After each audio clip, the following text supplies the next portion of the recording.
Для нас это новогоднее чудо. Чудеса существуют. Новоселье по отбой курантов. Такие планы у Джамили Бахминой. В ожидании ключей они с дочкой изучают детскую площадку. Без кошки, но с хлебом и солью. Это семья Гафиатуллиных. В новой квартире Лилия, работник Зеленодольской ЦРБ, сразу проходит на кухню. Муж Тимур строит планы на новоселье. Дети пока в школе и в яслях. Жили с родителями у них в квартире, и дети еще маленькие, поэтому помещались.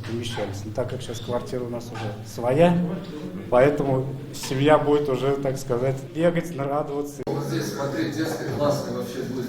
А семья Булановых в свою новую квартиру пришла в полном составе. Александр – тренер по спортивной гимнастике. В очередь за квартирой вставал еще будучи холостяком. Я женился, у меня родился ребенок. То есть, когда у меня ребенок родился, мне дали дополнительные деньги в размере 200 тысяч. То есть, это было хорошим стимулом для того, чтобы первоначально взнос накопить. В доме 18 этажей, 4 подъезда, всего 340 квартир. Жить здесь будут врачи, учителя, в общем, работники бюджетной сферы, плюс еще дети-сироты и переселенцы из аварийного жилья. В этом году по всей республике сдано 107 соципотечных домов. Это больше 5000 квартир. Изюминкой этого дома является то, что мы уже очередников 2020 года начали заселять в этот дом. То есть у нас очередность идет с опережением. До Нового года будут сданы соципотечные дома в Казани, Лаишево, Старманово и Нижнекамске.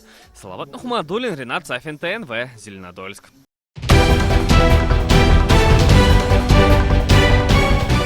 Все новости дня, выпуски программы «Новости Татарстана», программы и фильмы на сайте tnv.ru и на YouTube-канале ТНВ. Подписывайтесь.